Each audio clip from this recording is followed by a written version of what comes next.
Mahigit 18,000 magsasaka sa Camarines Sur na kinabang sa patubig ng National Irrigation Administration. Ang detalye sa Balitang Pambansa ni Vanessa Nieva, pas ng Radyo Pilipinas Naga.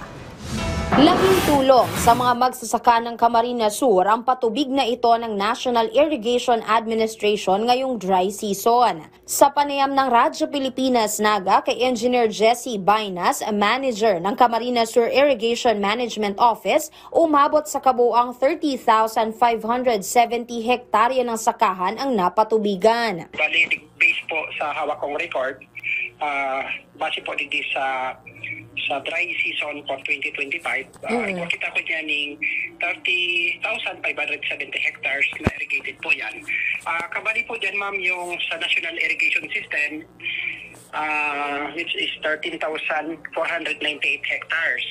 And yung sa Communal Irrigation System, 17,072 hectares. Pinakamalaki anya na sakahan na napatubigan ng NIA CSIMO ay sa Rinconada Integrated Irrigation System na umabot sa 6,270 hektarya. Sakop nito ang mga bayan ng Baaw, Baton, Nabwa, Bula, Pili at lungsod ng Iriga. Tinataya naman na nasa humigit kumulang 18,208 na mga magsasaka ang nakinabang sa patubig na ito ng NIA Camarines Sur IMO para sa dry season ngayong taon. Positibo ang mga magsasaka sa lalawigan na lalago ang produksyon nila ngayong taon sa tulong ng pamahalaan. Ang mga ganitong inisyatibo ay bahagi lamang ng direktiba ni Pangulong Ferdinand Marcos Jr. na tulungan ang mga Pilipinong magsasaka.